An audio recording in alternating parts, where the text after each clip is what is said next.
Okay, let's begin the discussion of energy and chemical reactions. I'm going to talk a little bit about the nature of energy in the first law in this video, and then I'll go through enthalpy and enthalpies of reaction and calorimetry in the next one. I'm sure you're well aware that chemical reactions involve a large amount of energy change much of the time. So, for example, many reactions, such as the thermite reaction, release large amounts of energy to the surroundings, and that energy can be in two forms, heat and light. So here's an example of the thermite reaction. As you can see, it involves iron oxide and aluminum, iron 3 oxide and aluminum, and this is a little bit of sugar essentially, to which the experimenter applies a little sulfuric acid that warms up the sample enough to ignite the thermite. Now, as you can see, this reaction is producing a huge amount of energy. The crucible is glowing red hot, and the heat and light that were released is enormous. You can see that the product, which turns out to be elemental iron, is still red hot for a significant amount of time. And to show that it's iron, you can see that it's attracted to a magnet. So that reaction produced a significant amount of energy. And the question we want to explore is, how does that happen? But it turns out that not all reactions release energy. As you saw, both heat and light were released in the last reaction. But if we look at this video, we see a different situation. The experimenter sprays water on a wooden block and lays a beaker on top. And then into the beaker, the experimenter pours barium hydroxide and sodium thiocyanate, both solids, and begins to mix them. Now I think you can see that a slush is forming, and if you could smell, you would smell ammonia. So this reaction is producing liquid and gas. And notice, at the end of the reaction, the block is actually stuck to the beaker. And the reason for that is that the water underneath the beaker froze. So in order to freeze water, you have to remove heat from it. And so this is indicating that this chemical reaction actually removed heat from the environment. And as a result, the water, which was at room temperature, dropped to 0 degrees and then froze, causing the beaker to be frozen to the piece of wood. Now, there are different forms of energy. Most scientists like to divide energy into competing forms, you might say. I'm sure you've heard of kinetic energy, which of course is the energy of motion. Things are on the move all the time, and it turns out that temperature is a measure of average kinetic energy. We can calculate kinetic energy as 1/2 mv squared, or the square of the momentum divided by twice the mass. This is the more common form, and we'll use it because I want us to derive the unit of energy from the units, fundamental units that make it up. Alright, the other kind of energy that we juxtapose to kinetic energy is potential energy, and potential energy depends critically on position. This is probably one of the most important equations in science in terms of its consequences. And it says the potential energy between any two objects, 1 and 2, depends on some property of those objects. In the case of electrostatic potential, these would be the charges on the two objects. So the larger the charge, the larger the energy between the objects. Now, as you know, in electrostatics, opposites attract. And so if Q1 is positive and Q2 is negative, the potential energy is then negative, the product of a positive and a negative. It's also very important to note that potential energy falls off with distance. The larger the distance between the two objects, the weaker the interaction. So here we have Niagara Falls. And at the top of the falls, the water has a high potential energy because of its position higher than at the bottom of the falls. But as it goes over the edge, potential energy is turned into kinetic energy as the water speeds up, moving down the slope. But once it reaches the bottom, where does that energy go?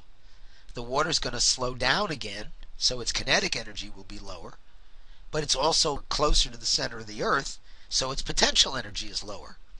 So we can understand the potential energy was converted to kinetic energy, but then what happened to the energy when the water reached the bottom? Well, it turns out the water at the bottom is warmer, higher in temperature than the water at the top. And the energy that started as potential energy turned into kinetic energy at the bottom when the water slows back down. That energy will be dissipated as heat, warming the water, which is why the water at the bottom is hotter, warmer than the water at the top. The point to be made here is that Joule, James Prescott Joule, did a series of experiments that demonstrated that the conservation of energy is in fact right as long as you take into account the role of heat, which turns out to be a form of energy. Alright, so let's do an example involving kinetic energy just so we can get at this question of units and how they work. Let's ask, what's the kinetic energy of a 2,200 pound automobile traveling at 67 miles an hour, which is 30 meters a second? So we start with what we know, which we have a 2,200 pound car. And there are 2.2 pounds per kilogram. Of course, you'd be given that if this were a problem. So I can say 1 kilogram over 2.2 pounds. So that gets us to kilograms. Now, as we saw in the previous slide, kinetic energy is the mass times the square of the velocity times 1/2. So the velocity then is 30 meters per second. That I have to square, and all of this then has to be multiplied by 1/2. And if I do that math, I find out that this car is moving with a kinetic energy of 4.5 times 10 to the 5th kilogram meters squared per second squared. Notice that when I squared the 30, I also had to square the meters and the seconds, and so this is the unit I come up with for energy in the so-called MKS system. Remember that fundamental quantities such as mass, charge, and length are defined in the meters, kilograms, seconds domain, but other quantities such as energy are derived. So as I just showed, the energy unit in the MKS system is kilogram meter squared per second squared, and so 1 joule is 1 kilogram meter squared per second squared. That's the definition of a joule. So the energy of this automobile is then 4.5 times 10 to the 5th joule. And remembering that kilo is 1,000, I can change this to 4.5 times 10 to the 5th joules times 1 kilojoule over 1,000 joules, and that gives us then an energy of 450 kilojoules for the energy of this car moving at 67 miles an hour. The point to be made here is that that's about the energy associated with a typical chemical reaction, and reactions like the thermite reaction give off considerably more. Okay, that brings us to the first law of thermodynamics, and the first law of thermodynamics is conservation of energy. The total amount of energy in the universe is constant, and it can't be created and it can't be destroyed. What that means is that if I define a certain region in space, pictured here, that region I'll call my system. Well, if this region is isolated, meaning that no energy can flow across the boundary, and also no matter can flow across the boundary, then the first law of thermodynamics says that the total amount of energy inside that system has to be constant. Can't change. It can change form. For example, a chemical reaction could happen in the system, and as a result, chemical energy could be converted to thermal energy. But if the system is totally isolated, no energy can get in or get out, and the first law then says that the total energy in the system will stay constant. The rest of the universe is called the surroundings. And so if my system is not isolated, I then have to account for the energy of the system by considering any energy that transfers across the boundary between the system and the surroundings. So, for example, if energy goes into the system, that's going to raise the energy of the system. If it leaves the system, that's clearly going to make the energy of the system drop. And there are two ways energy can cross that boundary. It can cross the boundary in the form of heat, and it can cross the boundary in the form of work. In other words, the energy can be used to do useful work. So, we have some definitions that come from that understanding.